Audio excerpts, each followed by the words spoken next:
tayo dito sa loob ng eskwelahan, ha? Hindi ko inaasahan na magkakaroon estudyante gaya mo ang Susaki Private High School. Late ka lang pumasok, umuwi ka pa ng maaga. Tapos ang hilig mo pang makipagbasang ulo. At hindi lang yun, lagi pa kita nahuhuling natutulog sa klase ko. Yamada! Ryo! Bakit ganyan ang ugali mong bata ka? Teacher, ito na po ang class journal. Oo, sige. Magaling si Raishi. Magaling. Excuse me, sir. Kita mo yan? Bakit hindi ka tumulad sa kanya? Gayahin mo siya. Magalang na bata. Mataas ang grado. Eh, ikaw, kabalik na ng lahat. Wisit na babae. Pasikat na lang lagi. Tandaan mo, ha? Kapag naulit pa ito, pasensyahan na tayo.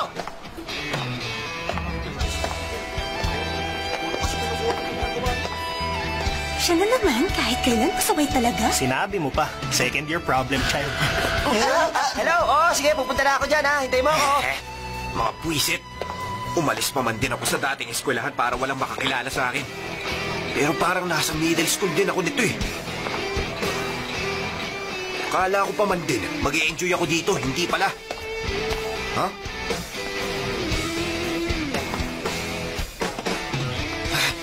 Ang honor student.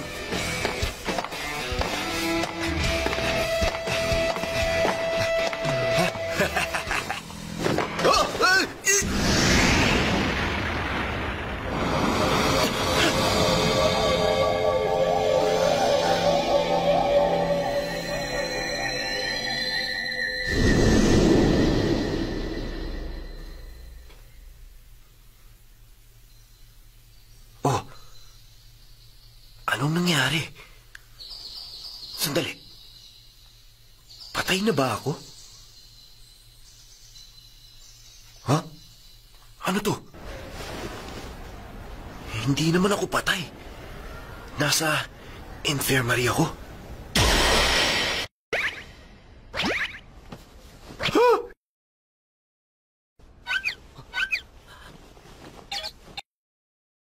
Hindi! Hindi! Bakit naging kamukha ko na siya? Hindi pwede. Hindi ako papayag na nasa katawan ko siya. Yun, nandaan lang. Isa pa. Ano bang nasa isip niya? Papasok siya sa eskwela na gano'n na itsura.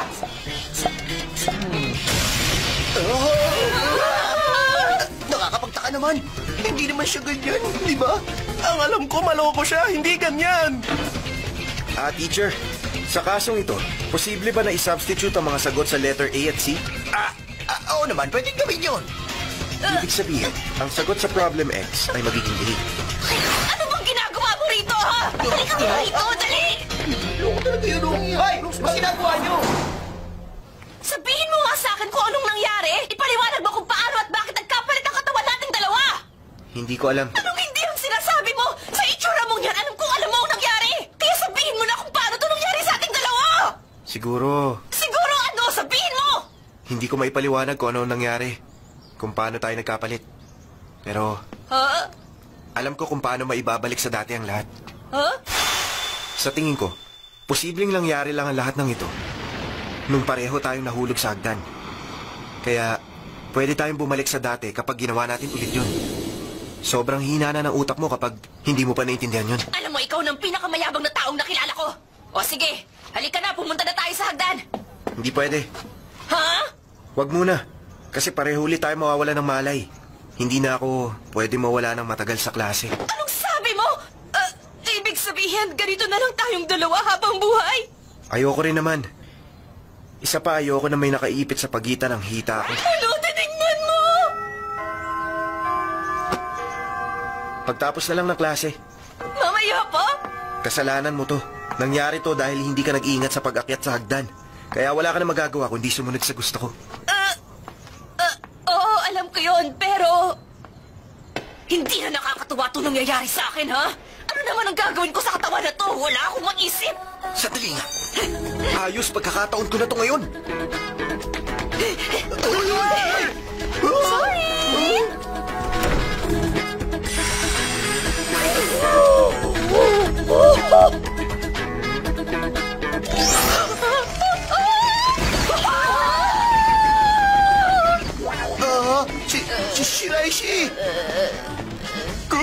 Kumusta ka na, Shiraishi? Malalim yata ang iniisip mo. May problema ka ba? Pwede ba ako makatulog sa'yo? Sabihin mo lang.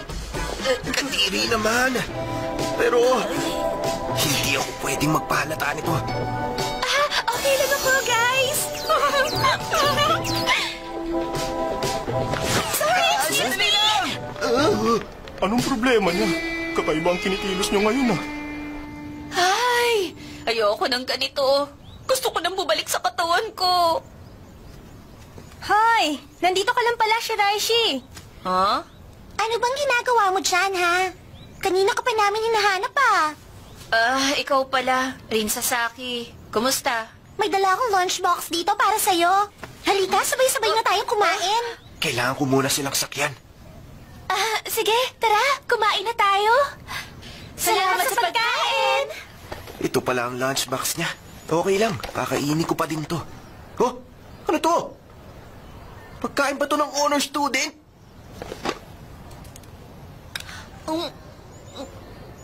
Masarap to, ha?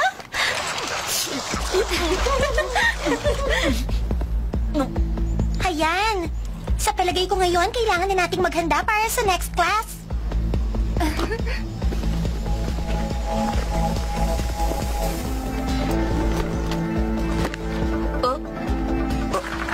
Anong klase to?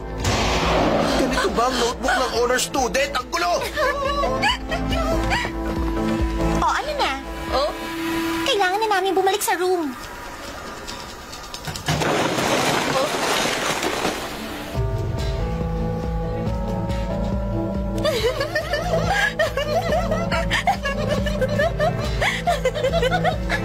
Alam ko na. Bakit? Ganito pala ang nangyayari. Grabe, ang sama rin pala ng ugali ng mga babae, no? Mukhang kailangan na nga talaga natin bumalik sa mga katawan natin. Bakit naman? Sorry sa mga nangyari. Hindi ko naman gusto na malagay ka sa alanganin ng dahil sa akin.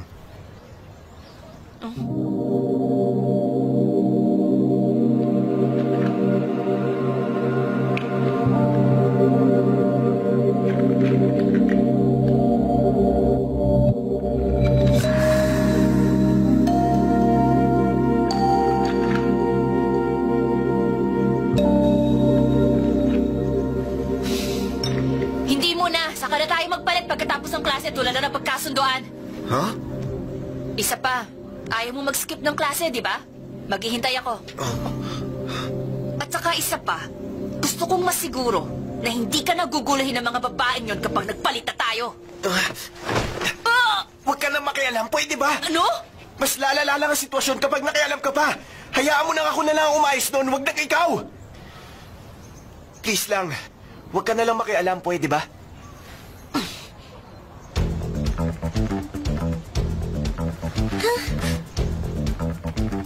Anong pinag-usapan niyo ni Yamada sa rooftop? Ay, naku, wala yun. Hindi na mahalaga para malaman mo pa. Aray ko! Akala mo ba makakatulong ang pakikipagkaibigan mo kay Yamada? Eh, wala namang kwenta yon. Asa ka pa. Ha?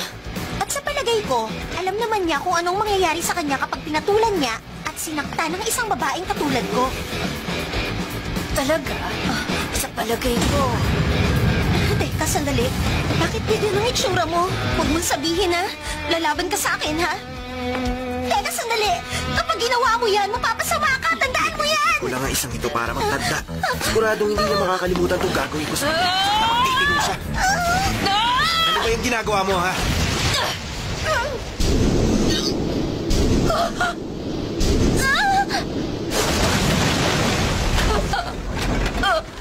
Buwisit ka talaga! Bakit mo hinarangan?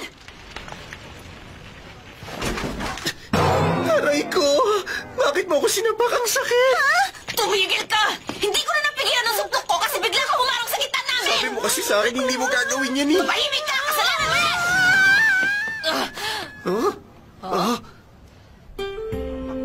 Grabe! Ito na yata ang pinakamalalang araw na naranasan ko sa buhay. Yan nga rin sana sasabihin ko, eh. O, sige na. Ngayon, pwede na ba tayong magbalik sa mga katawan natin? Hindi ka na uli guguluhin ng malditang yun. Hindi ko alam kung paano. Ano? Pero nung Tumakbo pa palayo sa atin si Sasaki kanina. Isa lang ang pumasok sa isip ko, buti nga sa kanya. Salamat sa ginawa mo, ha? Okay lang. Masyado naman diretso magsalita ang babaeng ito. O, paano? Game na ba? Sige.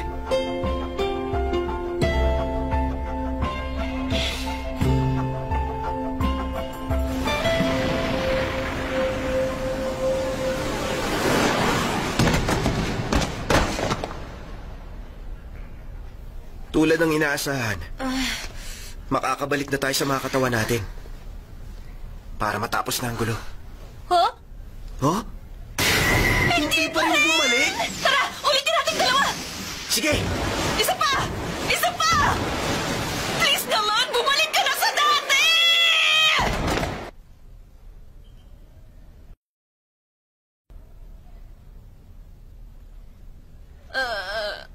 Walang nangyari.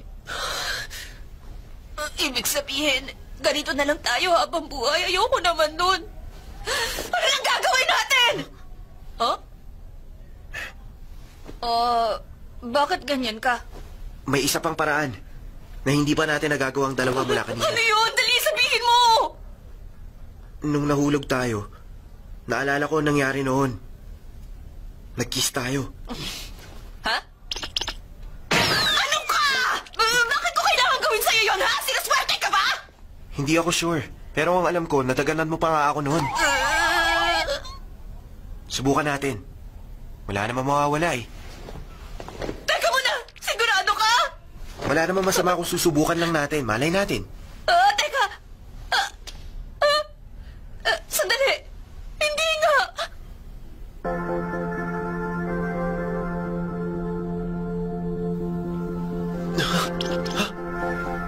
Nakabalik na ako sa katawan ko. Diba? Normal na uli ang lahat.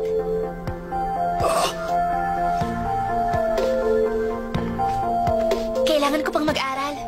Bye! Ha? Teka lang!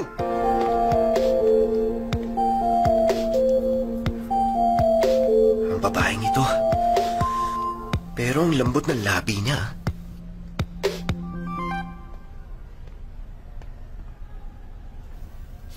Okay yun ah.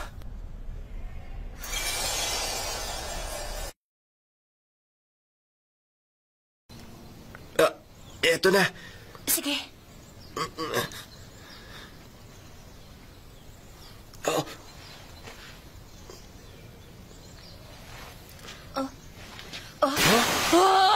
Nagpalit na naman tayo ng katawan ng ganun-ganun lang! Basta secret lang natin to. Walang ibang pwede makaalam bukod sa atin.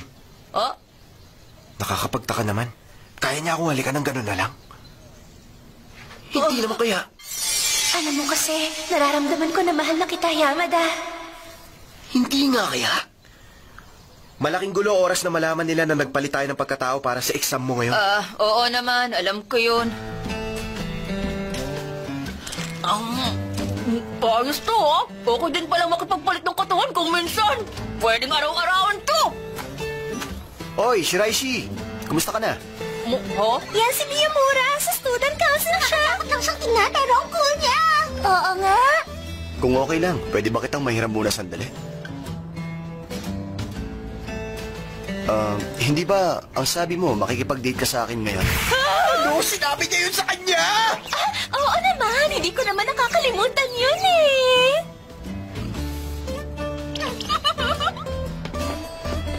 Siya nga pala, mukhang nagkakamabutihan na kayo ni Yamada. Uy, hindi naman. Magkasama lang lagi, nagkakamabutihan na.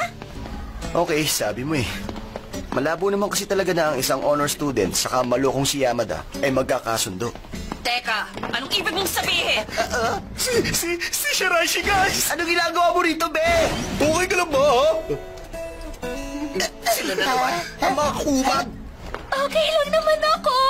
Sigurado ka? Kasi tingin ko parang hindi. Oo nga naman. Halika, sumama ka na lang sa amin, mag-enjoy ka. Okay lang ako, walang problema. Ano ba kayo? Sigurado ka ba talaga? Ikwento Oo ko nga, na. tutulungan ka namin sa problema mo. Ibig ko ko na itong tatlong to.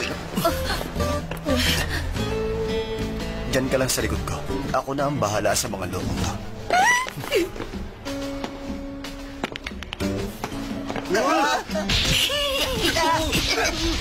Panis na panis ka niya ang mga yun. Ano nangyari sa'yo, Miyamura? Sasama ka na ba sa amin? Sige na, kami nang bahala magpasaya sa'yo. Sige na, Shiraishi, please naman! Nakakapwisit kayo sa ganang kampulo! Yan sa pool! Aray ko! Gusto ko lang namin makausap. Ganito pa ginawa mo sa amin. Hindi ka na makakinginang mo sa amin. Ano raw, pabor? Alam mo, pamilyar sa akin ang sipa na yan, ha? Nakita ko na yan. Ha? Anong sinabi mo? Isa pa, gusto kong malaman mo na hindi ako humingi ng date sa'yo kahit na kailan. Iyon ang totoo.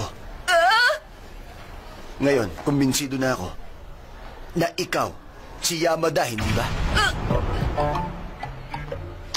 Teka, ano ba yung sinasabi mo? Hindi ko alam yan. Saka paano mangyayari yun? Bakit kailangan ko maging si Yamada? Nandiyan ka na pala, Shiraishi. Sandali, ano ba nangyayari dito? Shiraishi, hindi pala mali. Hindi niyo naman kailangan itago pa ang totoo. Siya nga pala. Gusto niyo ba sumamang dalawa sa akin? Kaya pala habang nag-e-exam ako kanina, wala ka sa loob ng classroom. Tapos ngayon nalaman ni Miyamura ang sekreto natin. Ano bang nangyari? Sorry. Ay, huwag niyo nang isipin pa yon. Tanggapin niyo na lang ang proposal ko. Anong proposal? Ganito. Ipapahiram ko sa inyong dalawa ang kwartong ito. Ha? Ipapahiram mo sa amin? Para saan? Bakit? Hindi ba obvious sa inyo? Kasi kailangan nyo ng isang pribadong lugar para magpalit kayo ng katawan ninyo, hindi ba? Pag nag-kiss? Okay. Kiss pala, ha? Kailangan bang mag-kiss? Ang daldal mo kasi. Pagtindi mo naman manghula, wala akong sinasabi ah! Makinig nga kayo sa akin. Hindi nyo na itatanong, ang lugar na ito ay dating room para sa Supernatural Studies Club. Kaya lang kasi, ako lang ang member kaya isasara na. Pero kung kakailanganin ninyo, pwede nyo itong gamiting dalawa. Kahit anong oras pwede kayo magpunta rito. Pero meron akong tanong na gusto ko munang masagot ninyo. Bukod sa inyong dalawa, naranasan nyo na ba na makahalik ng ibang tao? Ha? Ano ba namang klaseng tanong yan? Ako wala pa. Ikaw naman, Yamada. Ha? Ang totoo niyan, siya ang first kiss ko. So first time pala kayo makahalik na dalawa. Ibig sabihin may posibilidad. Huh? Posible na kung ibang tao mahalikan ninyo, pwedeng sa kanila naman ito mangyari, di ba? Dahil dyan, subukan natin. Pwede mo akong halikan ngayon, Shiraishi. Pwes ayoko, hindi pwede. Di kay Yamada na lang. Ano sabi mo nga ako na lang? Hindi, no? Tayo mag-aalikan. Sapa ka na lang. Ano? Gusto mo? Sige na, gusto ko rin makita eh. Para malaman natin ang mangyayari. Ano? Teka, sandali nga lang. Baka pwedeng ibahin na lang natin ang mundang paligid para ganahan ako.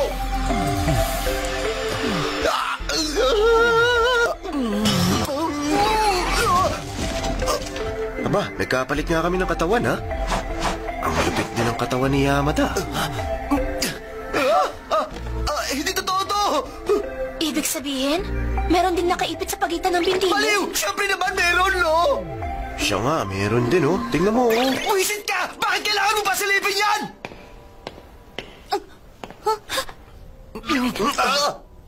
Nagbalik na! Ang galing, no? Sa tingin ko, magkakapalit kayo ng katawan ng kahit na sinong halikan mo. Aba, malay ko. Hindi ko pa naman nasubukan, ah. Sige, kung ganun, magyayaya ako ng ibang babae rito. Kailangan mo halikan, Yamada, para malaman natin ang totoo. Please, wag mong gawin yan, Miyamura. Huh? Bakit kaya ayaw niya? Bakit niya kinukontra? Hindi naman kaya... Ayaw kung may ibang babae na halikan si Yamada. Hindi ako papayag. Oo nga, no. Sa oras kasi na malaman ng iba, malaking problema. Kaya dapat, itago na lang natin sa ating tatlong sekretong ito. Nick, hindi naman pala ganun, eh. Ibig ba sabihin yan, pumapayag na kayo sa proposal ko na sumali sa aking club? Tama ba ako ng palagay? Teka nga, bakit ba pinipilit mo kami sumali dyan sa club mo, ha? Kapalit ng pagpapahiram ko sa inyo ng kwartong ito, gusto kong makinig din kayo sa gusto ng student council kung minsan. Hindi na masamang deal yun, hindi ba? Para sa'yo, Shiraishi, okay lang ba? Wala namang problema sa akin. Isa pa, mukha namang masayang sumali sa isang club, hindi ba?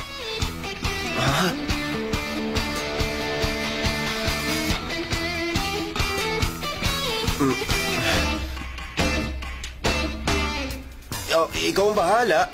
E di sumali na lang tayo. Kung ganun naman pala, edi simulan na natin. Mula ngayon, ang Supernatural Studies Club ay muling bubuksan. Si Shiraishi ang club president. Ako ang vice president. At si Yamada, member lang. Member lang? Wala man lang posisyon? Huh? Nag-resume na ba ang activity na Supernatural Studies Club?